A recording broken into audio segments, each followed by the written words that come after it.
शुरू करती हूँ उस माबूद के नाम से जो बड़ा रहमान और रहीम है। ऑडियो विजुअल क्लास में आज मैं आपको हड़प्पा तहजीब की समाजी जिंदगी, social life of Harappan civilization के मुताल्लिक तफसील से समझाऊंगी। इस तहजीब की समाजी जिंदगी को समझने के लिए हमें आसार कदीमा को बुनियाद मानकर कयास आराई करनी होगी, क्योंकि इसके अलावा हमारे पास फिलवक्त कोई दूसरे जराए मौजूद नहीं है। समाजी जिंदगी में हम उनकी खुसूसियात, रंग और नस्ल, ज़ात और तबका, उनके ख़ानदान, उन लोगों के मलबूसात, खाने और तफरीहात वगैरह को वाज़ेह तौर पर जानेंगे।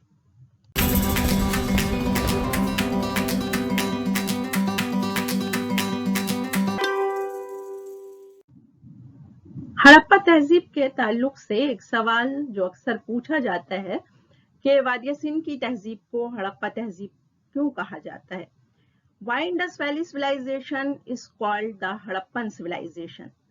तो इसका जवाब मैं देती चलूं कि 1921 ईस्वी में जब माहिर आसार कदीमा यानी आर्कियोलॉजिस्ट ने हड़प्पा शहर दरियाफ्त किया तो इस तहजीब को दरियाए सिंध की वादी में आबाद होने की मुनासबत से वादिया सिंध की तहजीब का नाम दिया। लेकिन दूसरे ही बरस सिंध नदी के किनारे मोहनजोदाड़ो शहर की दरियाफ्त हुई।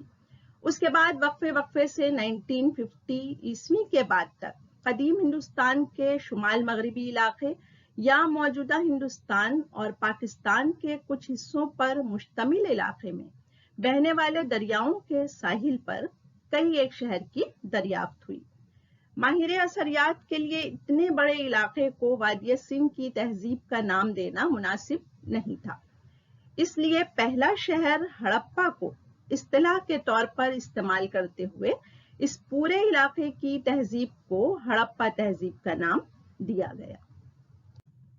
हड़प्पा तहजीब की समाजी जिंदगी, social life of Harappan civilization. Harappa तहजीब की समाजी जिंदगी को जानने के लिए सबसे पहले उनके खुसूसियात की बात करती चलूं। इस तहजीब के लोग तालीम याफ्ता, अमन पसंद, मुहज़्ज़ब और तहजीब याफ्ता थे। ये बात इसलिए कही जाती है कि हड़प्पा के मुख्तलिफ मकामात से जो टैबलेट और सील मिले हैं उस पर अलामत के तौर पर तस्वीरें बनी हुई हैं।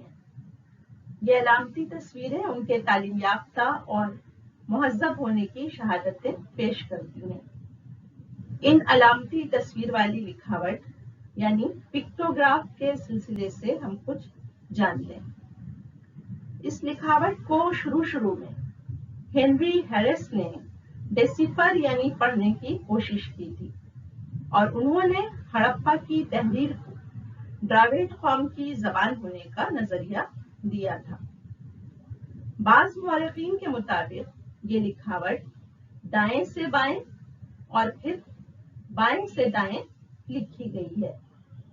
इस खूबी की बिना पर इसे बाउस्ट्रोफेडोन कहा गया। प्रोफेसर इराउथम महादेवन के मुताबिक ये सिर्फ दाएं से बाएं लिखी गई है, जैसा कि कदीम जबान अरबी या हिब्रू लिखी जाती है। एस्को पारपोला ने 2010 ईस्वी में हड़प्पा की जबान पर अपना मुकम्मल थीसिस पेश किया है, लेकिन अब तक उसको मंजूरी नहीं मिली है। अगर पारपोला साहब के जरिया पेश किए गए हरूफ के मानी को कबूल कर लिया गया तो हड़प्पा तहजीब के बहुत से राज खुलकर सामने आ जाएंगे। जब बात हड़प्पा तहजीब के मुआशरे की हो रही है तो ये भी जान लेते हैं कि वहां के लोग रंग और नस्ल के एतबार से कैसे थे। उन लोगों के रंग और नस्ल पर स्कॉलरों में अब तक कोई इत्तेफाक कायम नहीं हो सका है, क्योंकि खुदवाई के दौरान जो मूर्तें दरियाफ्त हुई हैं उसकी बुनियाद पर रंग और नस्ल की वाज़ेह तस्वीर बयान करना मुमकिन नहीं है। बाज़ एंथ्रोपोलॉजिकल रिसर्च और इंसानी बाक़ियात के मुआयने से पता चलता है कि ज्यादातर लोग प्रोटो एस्ट्रोलाइट और मेडिटेरेनियन रेस से ताल्लुक रखते थे। इसके अलावा एल्पिनॉइड और मंगोलाइड नस्ल के इंसान भी यहाँ आबाद थे, यानी हड़प्पा तहजीब वाले मुख्तलिफ नस्ली अनासिर का मजमुआ थे और रंग के एतबार से सांवले से गंदुमी रंगत के थे। उनकी खुसूसियात, रंग और नस्ल को जानने के बाद हम उनके जात और तबके के बारे में जान लेते हैं।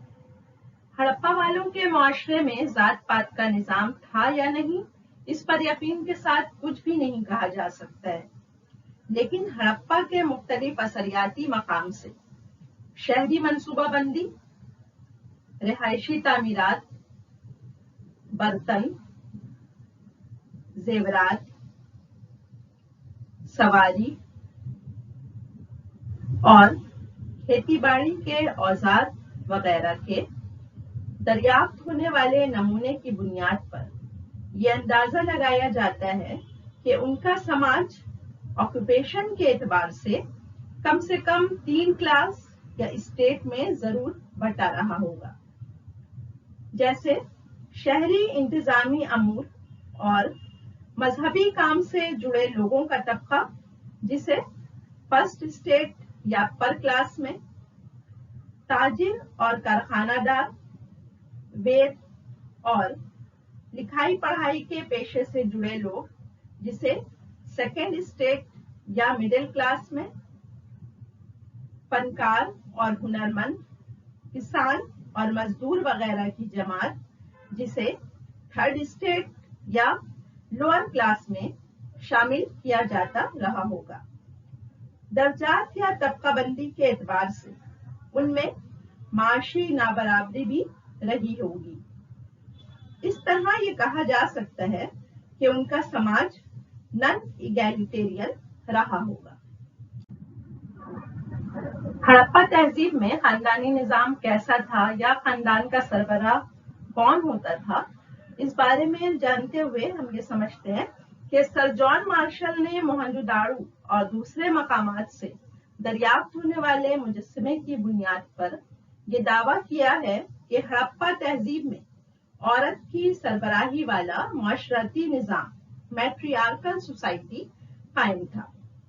लेकिन कुछ स्कॉलरों ने इस पर भी एतराज जताया है और इस बात पर जोर दिया है कि हड़प्पा तहजीब का माशरती निजाम बाहमी समझ बूझ वाला रहा होगा। मर्द औरत की इज्जत किया करते होंगे, इसलिए मर्द की बनिस्बत औरतों की मूर्तियां ज्यादा पाई गई हैं। कयास किया जाता है कि हड़प्पा तहजीब वाले एक कुंबा या खानदान के साथ रहा करते थे। आगे अब हम उनके मलबूसात यानी फैशन को जान लें। हड़प्पा वाले सूती, ऊनी और सिल्क कपड़े के इस्तेमाल से वाकिफ थे। ये पहली शहरी तहजीब थी जिनके यहाँ रुई की काश की जाती थी। वो लोग बुनाई और धागे की कताई के फन से भी वाकिफ थे, जैसा कि मोहनजोदाड़ो से हासिल कपड़े के नमूने से साबित होता है। मर्द और औरतें दोनों ही खुश पोशाक और जेवरात के शौकीन थे। इसे बेहतर तौर से समझने के लिए चंद तस्वीरें दिखाई जा रही हैं, आप इन्हें गौर से देखें। मर्द कमर से नीचे के हिस्से को सलीके से ढांकते थे और ऊपर से शॉल या कोई दूसरा कपड़ा बदन पर डाल लेते थे। ज्यादातर औरतें एक ही कपड़े से बड़े सलीके के साथ अपने जिस्म को ढांप लेती थीं। अपर क्लास और मिडिल क्लास की औरतें सर पर एक मखसूस किस्म का कपड़ा रखती थीं, जो सर से पीछे की जानिब पंखे की तरह अटका रहता था। इसी तरह मर्द सर को किसी पट्टे से बांधा करते थे। इसके अलावा गले में या पेशानी पर तावीज नुमा कोई चीज भी बांधते थे। औरतें कड़ा, हंसली, कान फूल, चूड़ियां और हार वगैरह इस्तेमाल किया करती थी। उनके जेवरात सोने, चांदी, तांबा और कीमती पत्थर के बने होते थे। उनके फैशन को हमने समझ लिया, अब हम उन चीजों से भी वाकिफ हो जाएं जो वो अपने खाने में इस्तेमाल किया करते थे। हड़प्पा, मोहनजोदाड़ो और लोथल के अनाज गोदाम से हासिल अनाज के बाकियात से मालूम होता है कि हड़प्पा तहजीब वाले जौ, गेहूं, चावल, तिल और दलहन का इस्तेमाल करते थे। जानवरों की टूटी फूटी हड्डियों से मालूम होता है कि वो लोग बाकायदगी के साथ गोश्त का इस्तेमाल किया करते थे। दरिया के किनारे आबाद होने के सबब मछली भी उनके ग़िज़ा में शामिल रही होगी। ताज़ा फल में बैर, जोजोबे के अलावा सूखे फल में खजूर का इस्तेमाल करने की शहादत भी मिली है। इस तरह ये कहा जा सकता है कि हड़प्पा तहजीब वाले शाकाहारी यानी वेजिटेरियन और मांसाहारी यानी नॉन वेजिटेरियन दोनों ही थे, यानी वो सब्जी और गोश्त खाने वाले लोग थे, जैसा कि हमारा आज का भारतीय समाज है। इन बातों को जानने के बाद आखिर में हम उनकी तफरीहात को भी समझ लेते हैं कि उनके मशगले क्या क्या थे। आसार कदीमा से हासिल नमूने से ये भी जाहिर होता है कि वो लोग dance, dice playing, bull fighting, chariot riding, bird hunting और फिशिंग में दिलचस्पी रखते थे।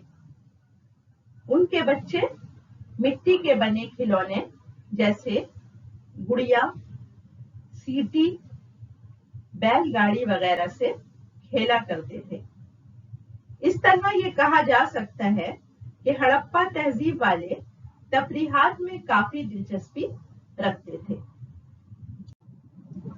आज के इस क्लास में मैंने आपको हड़प्पा तहजीब की समाजी जिंदगी के मुतालिक काफी तफसील से समझा दिया है। जहां तक मैं समझती हूँ कि ये टॉपिक काफी इंटरेस्टिंग और इजी है, इसलिए आप अगर इसे बहुत ध्यान से बार बार सुने तो ना सिर्फ आप इसे समझ लेंगे बल्कि जल्दी जहन नशीन भी कर लेंगे। अपने दूसरे ऑडियो विजुअल क्लास में मैं आपको हड़प्पा तहजीब की माशी जिंदगी के बारे में समझाऊंगी। तब तक के लिए आप उस वीडियो का इंतजार करें और मुझे अपनी दुआओं में जरूर शामिल रखें। तो उस क्लास में आप सबों से इंशाअल्लाह ताला जल्दी मुलाकात होगी। तब तक के लिए सरवत समी को दीजिए इजाजत। खालिक कायनात हम सबों को अपने हिफ्ज़-ओ-अमान में रखे। आमीन।